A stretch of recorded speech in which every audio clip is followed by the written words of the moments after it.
ഇടുക്കി ജില്ലയിൽ വണ്ണപ്പുറം പഞ്ചായത്തിൽ പട്ടയക്കുടി എന്ന സ്ഥലമാണ് ഇത്. ഹൈറേഞ്ചും ലോ റേഞ്ചും അല്ലാത്ത സ്ഥലം, കൂടുതൽ മഴ പെയ്യുന്ന സ്ഥലം.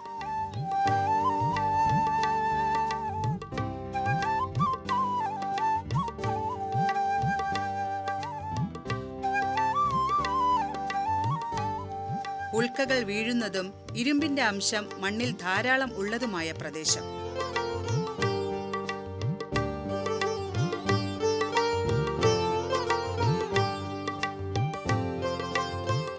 ഇടിവെട്ടിയാൽ കൂടുതൽ ബാധിക്കുന്ന സ്ഥലം. ഇതിനെല്ലാം ഉപരി കുത്തനെയുള്ള മലഞ്ചെരിവുകളും.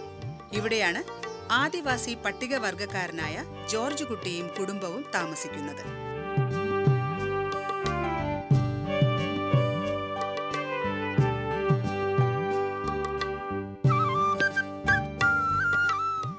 പട്ടയം പോലുമില്ലാത്ത കൈവശ അവകാശം മാത്രമുള്ള ഈ 5 ഏക്കർ മലഞ്ചെരിവിൽ പൊന്നു വിളയിക്കുകയാണ് ഈ കുടുംബം. ഒട്ടും കൃഷിയോഗ്യമല്ലാത്ത മലഞ്ചെരിവുകളെ അധ്വാനത്തിന്റെ വെള്ളി വെളിച്ചത്തിൽ വിളവൈവിധ്യത്തിന്റെ പൂങ്കാവനമാക്കുകയാണ് ജോർജ് പുളിയമാക്കൽ. മൂടൽമഞ്ഞ് പുതച്ചു ഉറങ്ങുന്ന പട്ടയക്കുടിയെ സമ്മിശ്ര കൃഷിയുടെ പ്രചാരകനായ ജോർജിന് കുത്തനെയുള്ള തന്റെ ഭൂമിയെ കൃഷിയോഗ്യമാക്കി മാറ്റാൻ നന്നേ കഷ്ടപ്പെടേണ്ടി വന്നു. വാഹന സൗകര്യമില്ലാത്തതാണ് ഏറ്റവും വലിയ പ്രശ്നമെന്ന് ഇദ്ദേഹം പറയുന്നു. 5 ഏക്കറിലും മരങ്ങളും ഫലവൃക്ഷങ്ങളും ഔഷധ സസ്യങ്ങളും ഒരുമയോടെ വളരുന്നു. ഫലവൃക്ഷങ്ങളായ പ്ലാവ്, അത്തി, പേര, വെണ്ണപ്പഴം, ഫാഷൻ ഫ്രൂട്ട്, ഓറഞ്ച്, റംബൂട്ടാൻ തുടങ്ങിയവയും വിവിധ ഇനം വാഴകളും ഫലസമൃദ്ധിയിൽ വളരുന്നു. എന്നാൽ ഓരോ കൃഷിക്കും പ്രത്യേകം സ്ഥലമോ ശാസ്ത്രീയതയോ ഒന്നും അദ്ദേഹം അവലംബിക്കാറില്ല.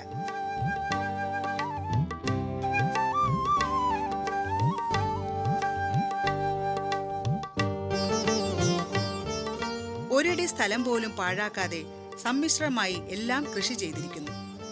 ഓരോ ചെടിയെയും പരിപാലിക്കുന്നതനുസരിച്ച് ഗുണം കിട്ടും എന്നാണ് അദ്ദേഹം പറയുന്നത്. ഔഷധ സസ്യങ്ങളായ തിപ്പലി, ചെങ്ങഴന്തി, അണലിവേഗം എന്നിവയും ഇവിടെയുണ്ട്. കുരുമുളക് തീർത്തും അന്യം വന്നു പോകുന്നൊരു സാഹചര്യത്തിലാണ്. എന്നാൽ ഒന്നും ഉണ്ടാകാത്ത പശ്ചാത്തലത്തിലുള്ള ഈ പ്രദേശത്താണ് ഞങ്ങൾ ഈ പുതിയ കുരുമുളക് കണ്ടുപിടിച്ച് കൃഷി ചെയ്തിരിക്കുന്നത്. അത് കൂടുതലും മരങ്ങൾ വെച്ച് പിടിപ്പിച്ചിട്ട് ജൈവസമൃദ്ധമാക്കിക്കൊണ്ടാണ് ഞാൻ കൃഷി ചെയ്യുന്നത്. ഇപ്പോൾ ഏതാണ്ട് 3000-ലധികം ചെടികൾ ഈ സിയോമുണ്ടി ഞാൻ ഇതിനകത്ത് കൃഷി ചെയ്തിട്ടുണ്ട്. അത് 2 നിലയിൽ. ഒന്ന് സിയോമുണ്ടി മരത്തെ കയറ്റുന്ന ഫലവൃക്ഷങ്ങൾ നട്ടുപിടിപ്പിച്ചിട്ട് അതിൽ കയറ്റുന്ന രീതി. മറ്റൊന്ന് ചോലയിൽ വിളവ് തരത്തക്ക നിലയിലോട്ട് കുറ്റിച്ചെടിയായിട്ട് ബുഷ് പേപ്പറല്ല, മറിച്ച് കുരുമുളക് മരമായിട്ട് വളർത്തി നമ്മൾ ആഗ്രഹിക്കുന്ന നിലയിൽ വളർത്തിയെടുക്കുന്ന ഒരു രീതിയാണ്. വളരെ ആദായം. ഇന്ന് ഇടുക്കി ജില്ലയെ സംബന്ധിച്ചിടത്തോളം കുരുമുളകെല്ലാം പോയ സാഹചര്യത്തിൽ ഇന്നിപ്പം ഞങ്ങൾക്ക് നല്ല കുരുമുളകിൻ്റെ ഒരു നല്ല ഞങ്ങളുടെ ആദായത്തിൻ്റെ നല്ല പങ്ക് കുരുമുളകാണ് വഹിക്കുന്നത്. അപ്പോൾ തന്നെയല്ല ഇപ്പോൾ ആരംഭിച്ചിട്ടുള്ളെങ്കിൽ തന്നെയും 2 വർഷത്തിനുള്ളിൽ ഇടുക്കി ജില്ലയിലെ തന്നെ ഒരു ഏറ്റവും കൂടുതൽ കുരുമുളക് കിട്ടുന്നൊരു തോട്ടമാക്കി എടുക്കാനുള്ള പദ്ധതിയാണ് ഞങ്ങൾ ചെയ്തുകൊണ്ടിരിക്കുന്നത്. അത് വളരെ വിജയിച്ചുകൊണ്ടിരിക്കുന്നു. ജൈവമാർഗത്തിലായിരിക്കുന്നത് കൊണ്ട് വളരെ വിജയമാണ്. തന്നെയല്ല സംയോജിത കൃഷിമാർഗം, കന്നുകാലി, പന്നി മുതലായവരുടെ ഉച്ഛിഷ്ടങ്ങൾ ഒന്നും ഞങ്ങൾക്ക് പാഴില്ല. ഇതെല്ലാം പ്രയോജനപ്പെടുത്തിയാണ് ഞങ്ങൾ ഈ കൃഷി ചെയ്യുന്നത്. വൻ വിജയമാണെന്ന് മാത്രമേ ഞങ്ങൾക്ക് പറയാനുള്ളൂ. ധാരാളം ആദായം ഞങ്ങൾക്ക് ഈ കുരുമുളക് തന്നുകൊണ്ടിരിക്കുന്നത്. തന്നെയല്ല ഈ രീതി ആയിരിക്കുന്നതുകൊണ്ട് ഒന്നാമത് ധൃതപാട്ടത്തെ പ്രതിരോധിക്കുന്ന കുരുമുളക് ചെടി സിയോമുണ്ടി, രണ്ടാമത് തോട്ടങ്ങളിൽ വളർത്തി നന്നായി ആദായം എടുക്കുന്ന രീതി കുരുമുളക് മരം. അതുകൊണ്ട് ഒരിക്കലും ഇത് നഷ്ടപ്പെട്ടു പോകുമെന്ന് ചിന്തിക്കേണ്ട കാര്യമില്ല. വളരെ ലാസ്റ്റ് ചെയ്യുന്ന ഒരു രീതിയാണിത്. യൂണിവേഴ്സിറ്റി ഇറക്കുമതി ചെയ്ത ബ്രസീലിയൻ തിപ്പലി വാങ്ങി നട്ട് അതിൽ കുരുമുളക് ഗ്രാഫ്റ്റ് ചെയ്ത് കുരുമുളക് മരമാക്കി മാറ്റുന്ന കർഷകനാണ് ജോർജ് കുട്ടി. റബ്ബർ തോട്ടങ്ങളിലും ചതുപ്പ് നിലങ്ങളിലും കൃഷി ചെയ്യാവുന്ന സിയോൺ മുണ്ടി മാത്രമേ ചോലയിൽ കായ്ക്കുകയുള്ളൂ. അതുകൊണ്ട് സിയോൺ മുണ്ടി ഇനമാണ് ഗ്രാഫ്റ്റ് ചെയ്യാനായി ഉപയോഗിക്കുന്നത്.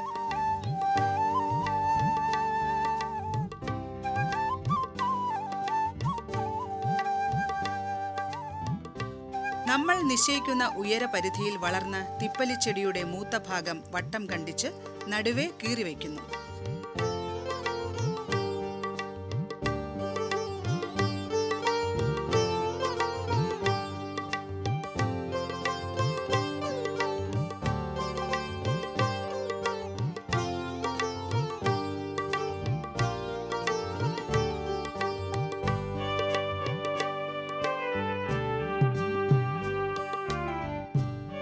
നാം ഗ്രാഫ്റ്റ് ചെയ്യാൻ ഉദ്ദേശിക്കുന്ന സിയോൺ മുണ്ടി കുരുമുളക് ചെടിയുടെ 2 ശിഖരങ്ങളെങ്കിലും ഉള്ള തണ്ട് മുറിച്ചെടുത്ത് ഇരുവശങ്ങളും ശിഖരം മുതൽ താഴേക്ക് ചെത്തി അടിഭാഗം മാത്രം നേർപ്പിച്ച് ചെത്തി മുറിച്ച് കീറി വച്ചിരിക്കുന്ന തിപ്പലിയുടെ തണ്ടിൽ ആപ്പ് പോലെ ഇറക്കി വയ്ക്കുക. ഗ്രാഫ്റ്റ് ചെയ്ത തണ്ടിലെ ഇലകൾ കളഞ്ഞിരിക്കണം.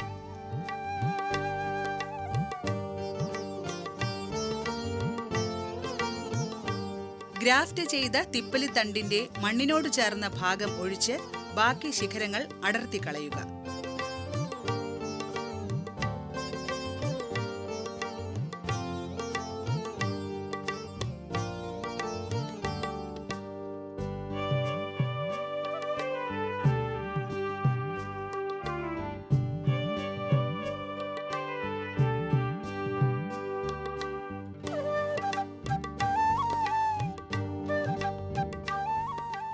തണ്ട് സെല്ലോ ടേപ്പ് ചുറ്റി മുറുക്കി കെട്ടുക.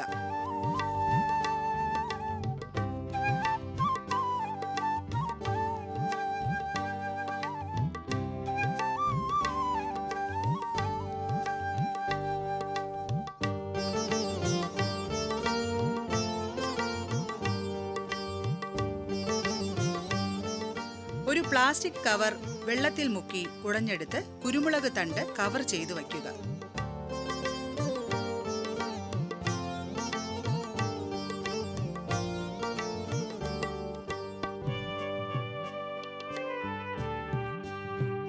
ഇരുപത് ദിവസം കഴിയുമ്പോൾ കവർ മാറ്റുക.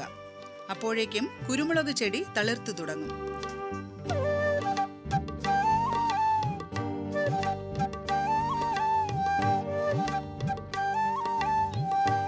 ജൈവവളം മാത്രം ഉപയോഗിക്കുക.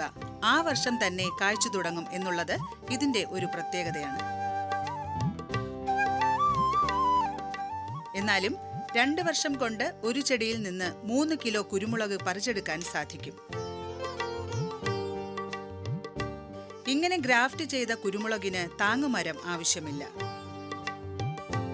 ബ്രസീലിയൻ തിപ്പലിയിൽ വളരുന്നതുകൊണ്ട് ദ്രുതവാട്ടം പോലുള്ള രോഗങ്ങൾ എളുപ്പത്തിൽ പിടിപെടുന്നില്ല. പ്രതിരോധ ശേഷി കൂടുതലുള്ള ബ്രസീലിയൻ തിപ്പലിക്ക് കീടരോഗ സാധ്യത വളരെ കുറവാണ്. കൃഷി ചെലവ് കുറയ്ക്കുന്നതിന് ഈ കുരുമുളക് മരം തന്നെ വളരെയേറെ സഹായിക്കുന്നുണ്ടെന്ന് ജോർജിന് തർക്കമേയില്ല. ഇത് ഒരു പ്രത്യേകതരം പഴവർഗ്ഗത്തിൽപ്പെട്ടവയാണ്. ആകാശവെള്ളരി അല്ലെങ്കിൽ ചൈനീസ് ഫാഷൻ ഫ്രൂട്ട് എന്നൊക്കെ ഇതിനെ വിളിക്കാം. നന്നായിട്ട് കായ്ഫലം തരുന്ന ചെടിയാണ്. ഒരു വെള്ളരിക്കയുടെ വലിപ്പം ഉണ്ടാകും. പച്ച നിറമായിരിക്കും എന്ന് മാത്രം. നല്ല മധുരവും പുളിയുമാണ് ഇതിന്റെ രുചി. നല്ല വിറ്റാമിനുള്ള ഫലമാണ്. ഒരെണ്ണം ഒരാൾ കഴിച്ചാൽ ദാഹവും വിശപ്പും മാറും. ഇത് കറി വയ്ക്കാനും ഉപയോഗിക്കാം. പഴമായിട്ട് ഉപയോഗിക്കുന്നതിനോടൊപ്പം ജ്യൂസ് അടിക്കാനും ഇത് നല്ലതാണ്. ഒരെണ്ണം 25 രൂപ നിരക്കിൽ വിൽക്കുന്നു. വണ്ണപ്പുറം ഗ്രാമപഞ്ചായത്തിൽ പട്ടയക്കുടി 3-ാം വാർഡിൽ കൃഷിഫാമും നടത്തുന്ന ജോർജ് പുളിയമ്മാക്കൽ എന്ന വ്യക്തിയുടെ കൃഷിസ്ഥലത്താണ് നിൽക്കുന്നത്. പശു ഫാമും പന്നി ഫാമും നടത്തി വരുന്ന പുളിയമ്മാക്കൽ പാപ്പിച്ചേട്ടൻ്റെ നല്ല രീതിയിലുള്ള പ്രവർത്തനങ്ങളാണ് ഇവിടെ കാഴ്ചവെക്കുന്നത്. അതുപോലെ തന്നെ പുറത്തുള്ള ആളുകൾ വന്ന് പശു ഫാമും പന്നി ഫാമും സന്ദർശിക്കുകയും അതുപോലെ കൃഷികൾ വന്ന് സന്ദർശിക്കുകയും ക്ലാസ്സുകൾ വെക്കുകയൊക്കെ ചെയ്യുന്നുണ്ട്. അതുപോലെ തന്നെ ഇവിടുന്ന് വിത്തും വളങ്ങളും എല്ലാം തന്നെ കൊണ്ടുപോവുകയും അവിടെ വേറെ സ്ഥലങ്ങളിൽ കൊണ്ടുപോയി ഇതുപോലെ ഫാം തുടങ്ങുകയും അതുപോലെ കൃഷി നടത്തുകയും ചെയ്തു വരുന്നൊരു സമ്പ്രദായം കണ്ടുവരുന്നുണ്ട്. നല്ല രീതിയിൽ പ്രവർത്തിക്കുന്ന ഒരു കൃഷിയാണ് ഇവിടെ. ജോർജിന്റെ കൃഷിസ്ഥലത്ത് പ്രധാനമായി ഉള്ള മറ്റൊരിനമാണ് ആകാശക്കപ്പ. സാധാരണ കപ്പയേക്കാൾ ഉയരം കൂടുതൽ ഉള്ളതുകൊണ്ട് ആകാശക്കപ്പ എന്ന് വിളിക്കുന്നു.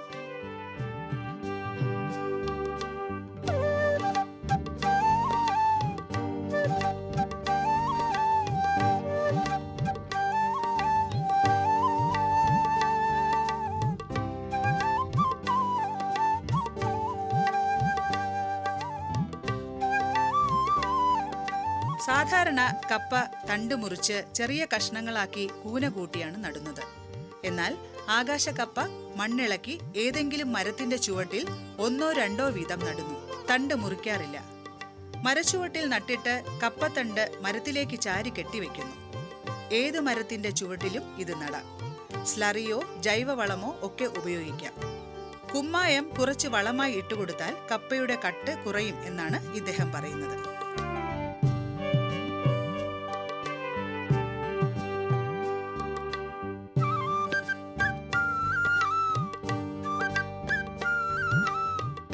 പല കാര്യത്തിലും ഇദ്ദേഹത്തിന്റെ ഗവേഷണം ഫലപ്രാപ്തിയിൽ എത്തിയിട്ടുണ്ട്.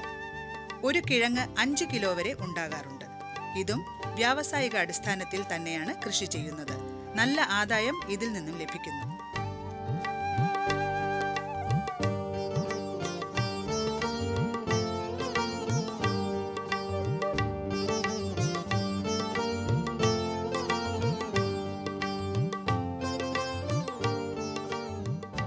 പന്ത്രണ്ട് മാസവും കായ്ക്കുന്ന വരിക്കപ്ലാവ് ഇവിടെ മാത്രം കാണാൻ സാധിക്കുന്ന കാഴ്ചയാണെന്ന് തോന്നുന്നു. ചക്കയ്ക്കു മാത്രം ഇവിടെ ഒരു ക്ഷാമവുമില്ല. ഈ പ്ലാവ് ഇടിവെട്ടേറ്റ് നിൽക്കുകയാണെങ്കിലും ചക്കയുടെ വലിപ്പം കുറച്ചു കുറഞ്ഞു എന്നല്ലാതെ വലിയ കുഴപ്പമൊന്നുമില്ല. സീസൺ കഴിഞ്ഞാൽ ചക്കയ്ക്ക് വില ഇരട്ടിയിലധികം ലഭിക്കും. നാട്ടുകാർക്കോ ബന്ധുക്കൾക്കോ ചക്ക വിഭവങ്ങൾ ഉണ്ടാക്കണമെന്ന് തോന്നിയാൽ എല്ലാവരും ജോർജ് കുട്ടിയെയാണ് സമീപിക്കാറുള്ളത്.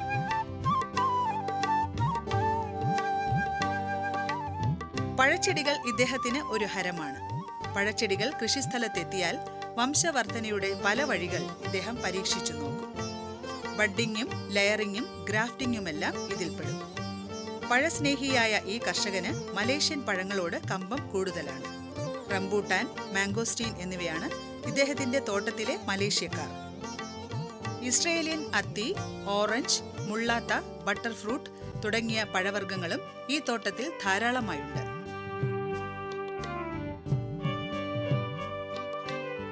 ധാരാളം വാഴകളും പലയിടങ്ങളിലായി നട്ടിരിക്കുന്നു. പച്ചച്ചിങ്ങൻ ഇവിടത്തെ ഒരു പ്രത്യേകതയാണ്. ഇതോടൊപ്പം 200-ലധികം പച്ചമരുന്ന് ചെടികളും കൃഷി ചെയ്തിരിക്കുന്നു. തിപ്പലി, ചെങ്ങഴന്തി, അണലിവേഗം തുടങ്ങിയവ ഇതിൽ പ്രധാനപ്പെട്ടതാണ്. അണലിവേഗം ചെടിയുടെ തൊലി പാലിലരച്ച് കുടിച്ചാൽ വിഷമിറങ്ങും എന്ന് പറയുന്നു. ഇരുമ്പ് ഉപയോഗിക്കാതെ തൊലി ചെത്തിയെടുക്കണം. ചെങ്ങഴ നീർക്കിഴങ്ങ് ഇത് കൂവക്കിഴങ്ങ് പോലെ ഇരിക്കും. മൂത്രത്തിൽ കല്ല്, പഴുപ്പ്, ഉദരരോഗങ്ങൾ തുടങ്ങിയവയ്ക്ക് ഉപയോഗിക്കുന്നു. 1000 കിലോ വരെ കച്ചവടം നടത്താൻ ഇവിടെ നിന്ന് ലഭിക്കുന്നു. അന്യം നിന്നുപോയ ആദിവാസിയുടെ തനതായ കന്നി ഏലവും ഇവിടെ കൃഷി ചെയ്തിട്ടുണ്ട്.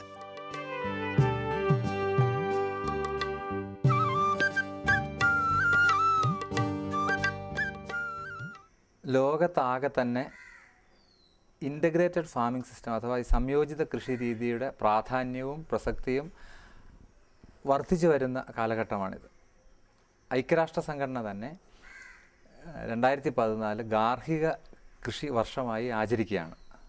അപ്പോൾ കേരളത്തിൻ്റെ സവിശേഷമായ സാഹചര്യത്തിൽ ഇതിൻ്റെ പ്രസക്തി ഒന്നുകൂടി കൂടുതലാണെന്നുള്ള വ്യക്തമാണ്. കാരണം കേരളത്തിൻ്റെ തുണ്ടുഭൂമികളുടെ കൃഷി പരമാവധി ഉൽപ്പാദനക്ഷമതയിലേക്ക് കൊണ്ടുവരുന്നതിനും ഇതിൻ്റെ മണ്ണിൻ്റെ ജീവൻ നിലനിർത്തുന്നതിനും ഒക്കെ ഈ സംയോജിത കൃഷി രീതി ആവശ്യമാണ്. കാരണം ഏറ്റവും മികച്ച സംയോജിത കൃഷിയിൽ ഏർപ്പെട്ടിരിക്കുന്ന കർഷകരുടെ കൃഷിയിടങ്ങളെ ഞങ്ങളൊരു ഇൻ്റഗ്രേറ്റഡ് ഫാമിംഗ് സിസ്റ്റം മോഡൽ എന്ന തരത്തിൽ കണ്ടെത്തുകയും അവർക്ക് ആവശ്യമായ ഒരു ഫാം പ്ലാൻ തയ്യാറാക്കി അവരും കൂടി കർഷകരും വിദഗ്ധരും ഒക്കെ കൂടിയിരുന്ന് ആലോചിച്ച് ഒരു ഫാം പ്ലാൻ തയ്യാറാക്കുകയും അതിലൂടെ ഉൽപ്പാദനക്ഷമതയിലും വരുമാനത്തിലും ഒരു 25% ഏറ്റവും കുറഞ്ഞത് മെച്ചം ഉണ്ടാക്കുന്ന പ്രവർത്തനമാണ് ചെയ്യുന്നത്. അപ്പോൾ ഇളന്തേശം ബ്ലോക്കിൽ, ഇടുക്കി ജില്ലയിലെ ഇളന്തേശം ബ്ലോക്കിൽ വണ്ണപ്പുറം പഞ്ചായത്തിൽ പുളിക്കത്തൊട്ടി എന്ന് പറയുന്ന സ്ഥലത്താണ് ശ്രീ ജോർജ് ഏട്ടൻ, പുളിയമ്മാക്കൽ ജോർജ് ഏട്ടൻ്റെ ഈ കൃഷിയിടം. അപ്പോൾ അദ്ദേഹം ഈ സംയോജിത കൃഷിയുടെ ഒരു വലിയ പ്രചാരകനും പ്രവർത്തകനും ഒക്കെയാണ്. അദ്ദേഹത്തിൻ്റെ കൃഷിയിടം നോക്കിയാൽ നമുക്കത് ബോധ്യപ്പെടും. കൃഷിയോടൊപ്പം മൃഗപരിപാലനത്തിനും പരീക്ഷണം ആവർത്തിക്കുകയാണ് ഈ കർഷകൻ. പശു വളർത്തലും പന്നി വളർത്തലും ഇതോടൊപ്പം ഉണ്ട്. തന്റെ പശുക്കൾക്ക് പാൽ ഉൽപാദനം വർദ്ധിക്കുന്നതിന് സ്വന്തമായി ഒരു വഴി കണ്ടെത്തിയതിന്റെ ഉത്സാഹത്തിലാണ് ജോർജ്. അസോള പായൽ പശുക്കളിൽ പാൽ ഉൽപാദനം കൂട്ടുന്നതിന് കാരണമാകുന്നുവെന്ന് കണ്ടെത്തിയിട്ടുണ്ട്. ആഫ്രിക്കൻ പായലിന് ഇരുമ്പ് സത്ത് വലിച്ചെടുക്കാനുള്ള കഴിവ് വളരെ കൂടുതലാണെന്ന് ഇദ്ദേഹം കണ്ടെത്തി. അതുകൊണ്ട് ആഫ്രിക്കൻ പായലും ചോളപ്പൊടിയും കൂട്ടിയിളക്കി തീറ്റയായി നൽകുന്നു. അതുമൂലം പശു ഒന്നിന് 1 ലിറ്റർ പാൽ അധികമായി ലഭിക്കുന്നുണ്ടെന്ന് ഇദ്ദേഹം അവകാശപ്പെടുന്നു. പന്നി വളർത്തലാണ് ജോർജിന്റെ മറ്റൊരു വരുമാന മാർഗം. 50-ൽ കൂടുതൽ പന്നികളെ ഒരേ സമയം ഇവിടെ വളർത്തുന്നു. വളർച്ചാ നിരക്ക് കൂടുതലുള്ള പന്നിക്കുഞ്ഞുങ്ങളെ ഉൽപ്പാദിപ്പിച്ച് എടുക്കുന്നു. ബ്രീഡിങ്ങിനായി ആൺപന്നിയെയും ഈ കൂട്ടിൽ തന്നെ വളർത്തുന്നു.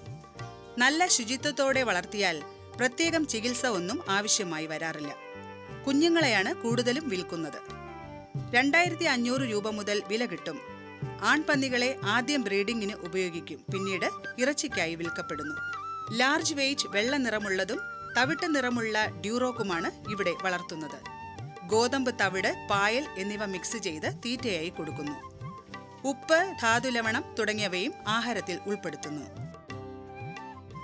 നല്ല രീതിയിൽ ലാഭം ഉണ്ടാക്കാവുന്ന ഒരു തൊഴിലായി പന്നി വളർത്തലിനെയും ഇദ്ദേഹം കാണുന്നു.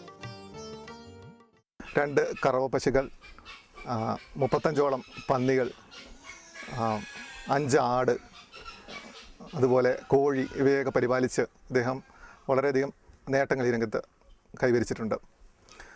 പശുവിനെ വളർത്തുന്നതിനായിട്ട് അവയ്ക്ക് തീറ്റ ഏറ്റവും കുറഞ്ഞ ചെലവിൽ നൽകുന്നതിനായിട്ട് ധാരാളം തീറ്റപ്പുൽ അദ്ദേഹം ഇവിടെ കൃഷി ചെയ്തിട്ടുണ്ട്. CO3 അതുപോലെ കോങ്കോ സിഗ്നൽ എന്നീ വെറൈറ്റികളാണ് അദ്ദേഹം ഇവിടെ കൃഷി ചെയ്തത്. അതിൽ തീറ്റ ചെലവ് ഒരു പരിധിവരെ കുറയ്ക്കുന്നതിന് ഇത് അദ്ദേഹത്തിന് സഹായിച്ചിട്ടുണ്ട്. അതുപോലെ തന്നെ അദ്ദേഹം ആഫ്രിക്കൻ പായൽ ഒരു തീറ്റയായിട്ട് പശുക്കൾക്ക് നൽകി വരുന്നു. ഇദ്ദേഹത്തിന് ഏറ്റവും കൂടുതൽ ആദായം കിട്ടുന്നത് പന്നി വളർത്തലിൽ നിന്നാണ്. ഇതിന് വേണ്ട എല്ലാ സാങ്കേതിക സഹായങ്ങളും മൃഗസംരക്ഷണ വകുപ്പിൻ്റെ രംഗത്ത് നിന്ന് അദ്ദേഹത്തിന് ലഭ്യമാക്കുന്നുണ്ട്. പന്നി വളർത്തലിൻ്റെ ഓരോ ഘട്ടങ്ങളിലും വേണ്ട പരിചരണങ്ങൾ ഏറ്റവും ശാസ്ത്രീയമായ രീതിയിൽ ഇദ്ദേഹം നൽകി വരുന്നുണ്ട്. ലാർജ് വെയ്റ്റി ഓക്ഷ്വയർ, ഡ്യൂറോക്ക്, അതുപോലെ തന്നെ ലാൻഡ് റൈസ് എന്നീ വെറൈറ്റികളാണ് അദ്ദേഹം ഇവിടെ പരിപാലിച്ചു വരുന്നത്. ധാരാളം കുഞ്ഞുങ്ങളെ അദ്ദേഹം ഇവിടുന്ന് വിൽപ്പന നടത്തുന്നുണ്ട്. ഒരു കുഞ്ഞിന് 4000 രൂപ എന്ന നിലയിൽ അദ്ദേഹത്തിന് ഇതിൽ നിന്ന് ആദായം ലഭിക്കുന്നുണ്ട്. സമ്മിശ്ര കൃഷിയുടെ ഒരു പ്രചാരകനായും ഒരു ഗവേഷകനായും ഒക്കെയാണ് നാട്ടുകാർ ഇദ്ദേഹത്തെ കാണുന്നത്.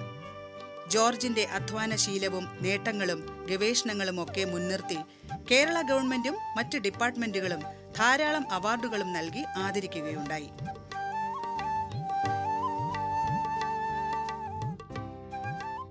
കേരള ഗവൺമെന്റിന്റെ കർഷക ജ്യോതി അവാർഡ്, മൃഗസംരക്ഷണ വകുപ്പിന്റെ ജില്ലാതല അവാർഡ്, അക്ഷയശ്രീ അവാർഡ് തുടങ്ങിയവ ചിലതുമാത്രം. ഏത് പ്രതികൂല സാഹചര്യത്തിലും ക്ഷമയും ബുദ്ധിമുട്ടാനുള്ള മനസ്സുമുണ്ടെങ്കിൽ ഇത്തരം മലഞ്ചെരിവാണെങ്കിലും പൊന്നു വിളയിക്കാം എന്നതിന് ജോർജ് കുട്ടിയുടെ പ്രവർത്തനം ഒരു മാതൃകയാണ്.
നമസ്കാരം. ദൂരദർശൻ കാർഷിക വാർത്തകളിലേക്ക് സ്വാഗതം. പ്രധാന വാർത്തകൾ.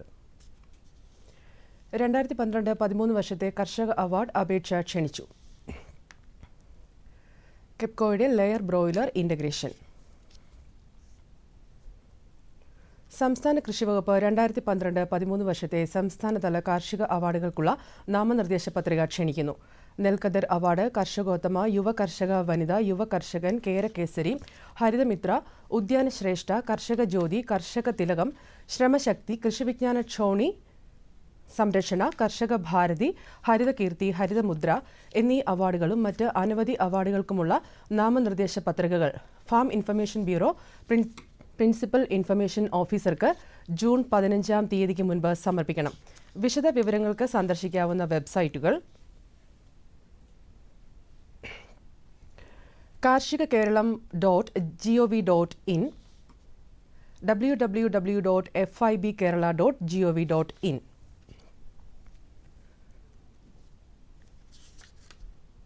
എറണാകുളം വൈറ്റില നെല്ല് ഗവേഷണ കേന്ദ്രത്തിൽ നിന്നും ടിഷ്യൂ കൾച്ചർ വാഴകളായ നേന്ത്രൻ, ഗ്രാൻഡ് 9 എന്നീ ഇനങ്ങൾ 20 രൂപ നിരക്കിലും സ്യൂഡോമോണസ് 60 രൂപ നിരക്കിലും വിതരണത്തിന് തയ്യാറായിട്ടുണ്ട്. കൂടുതൽ എണ്ണം വേണ്ടവർ വിലയുടെ 50% മുൻകൂർ അടച്ച് രജിസ്റ്റർ ചെയ്യണം. വിശദ വിവരങ്ങൾക്ക് ബന്ധപ്പെടാവുന്ന ഫോൺ നമ്പർ 9497833204 048428499963.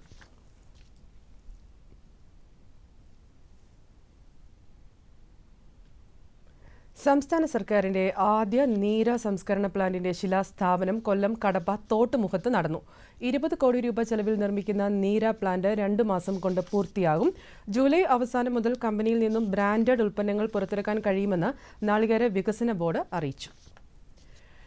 മുട്ടക്കോഴികൾക്കും ഇറച്ചിക്കോഴികൾക്കും poultry corporation layer broiler integration സംവിധാനം ആരംഭിക്കുന്നു. വളർത്താൻ സൗകര്യവും കൂടും കർഷകർ തയ്യാറാക്കിയാൽ കോഴിക്കുഞ്ഞുങ്ങളെയും കോർപ്പറേഷൻ നൽകും. തീറ്റയും മരുന്നും അനുബന്ധ ഉപകരണങ്ങളും കോർപ്പറേഷൻ വിതരണം ചെയ്യും. മുട്ടക്കോഴിക്കുഞ്ഞുങ്ങളെ 45-ാം പക്കവും ഇറച്ചിക്കോഴിക്കുഞ്ഞുങ്ങളെ 42-ാം പക്കവും തിരിച്ചെടുക്കും. കൂടുതൽ വിവരങ്ങൾക്ക് തിരുവനന്തപുരം പേട്ടയിലെ പൗൾട്രി കോർപ്പറേഷൻ ഓഫീസുമായി ബന്ധപ്പെടാം. Phone number 96001735.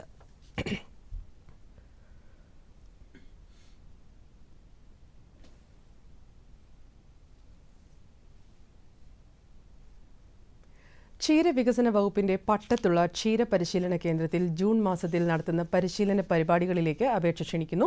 ക്ഷീര കർഷക പരിശീലനം, പാൽ ഉൽപ്പന്ന നിർമ്മാണ പരിശീലനം, തീറ്റപ്പുൽ കൃഷി പരിശീലനം എന്നിവയാണ് പരിശീലന പരിപാടികൾ. കൂടുതൽ വിവരങ്ങൾക്ക് ബന്ധപ്പെടാവുന്ന ഫോൺ നമ്പർ 0471244091.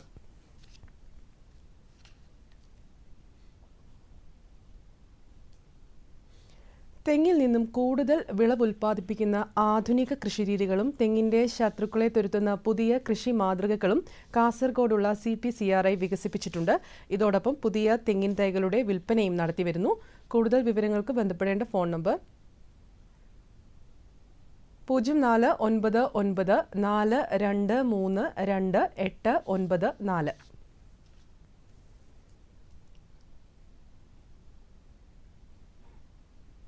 ഇനി കമ്പോള നിലവാരം. വെളിച്ചെണ്ണ കൊച്ചി 14,800, വെളിച്ചെണ്ണ കോഴിക്കോട് 15,900, വെളിച്ചെണ്ണ തൃശൂർ 14,700, കൊപ്ര കൊച്ചി 10,100, കൊപ്ര കോഴിക്കോട് 10,500, കൊപ്ര തൃശൂർ 9,950. കുരുമുളക് അൺഗാർബിൾഡ് 68,600, കുരുമുളക് ഗാർബിൾഡ് 70,600. ചുക്ക് മീഡിയം 33,000, ചുക്ക് ബസ്റ്റ് 34,500, മഞ്ഞൾ സേലം 7,400, മഞ്ഞൾ ഈറോഡ് 8,100, അടയ്ക്ക പുതിയത് 17,000-നും 18,000-നും മധ്യേ. Kochi rubber RSS 5 grade 13,900, rubber 4 grade 14,500, Kottayam rubber 5 grade 14,000, rubber 4 grade 14,500. കമ്പോള നിലവാരം കൊച്ചിയിൽ. വെളിച്ചെണ്ണ 14,800, ജൂൺ അവധി 15,555, ജൂലൈ അവധി 15,000, കൊപ്ര 10,100, പിണ്ണാക്ക് എക്സ്പെല്ലർ 2,550, പിണ്ണാക്ക് റോട്ടറി 3,000, കുരുമുളക് അൺഗാർബിൾഡ് 68,600, കുരുമുളക് ഗാർബിൾഡ് 70,600. ചുക്ക് മീഡിയം 33,000, ചുക്ക് ബെസ്റ്റ് 34,500, മഞ്ഞൾ നാടൻ 6,200, അടയ്ക്ക പുതിയത് 17,000-നും 18,000-നും മധ്യേ, ജാതിക്ക തൊണ്ടൻ കിലോഗ്രാമിന് 200-നും 275-നും മധ്യേ, ജാതിക്ക തൊണ്ടില്ലാത്തത് കിലോഗ്രാമിന് 400-നും 475-നും മധ്യേ, ജാതിപത്രി കിലോഗ്രാമിന് 800-നും 900-നും മധ്യേ, ഗ്രാമ്പു കിലോഗ്രാമിന് 950-നും 1,135-നും മധ്യേ. Rubber RSS 5 grade 13,900, rubber RSS 4 grade 14,500, ഒട്ടുപാൽ 10,300, latex 11,400. ഇനി കമ്പോള അവലോകനം.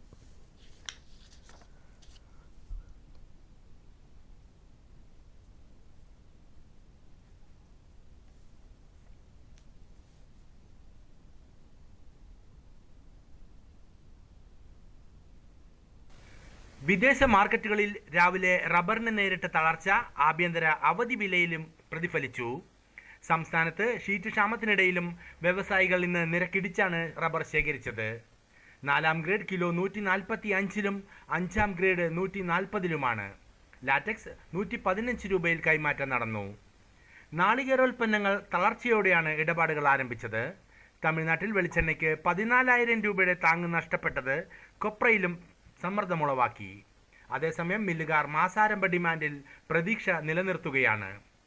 സീസൺ അടുത്തതോടെ ഏലക്ക 2 മാസത്തിനിടയിലെ താഴ്ന്ന വിലയിൽ. ഇന്ന് ശാന്തൻപാറയിൽ നടന്ന ലേലത്തിൽ മികച്ച ഇനങ്ങൾ കിലോ 920 രൂപയിലും ശരാശരി ഇനങ്ങൾ 703 രൂപയിലും ലേലം കൊണ്ടു. സുഗന്ധവ്യഞ്ജന വിപണിയിൽ കുരുമുളകിനും ചുക്കിനും മഞ്ഞളിനും ക്ഷാമം തുടരുന്നു. അതേസമയം പുതിയ ജാതിക്ക വരവ് ഉയർന്നു.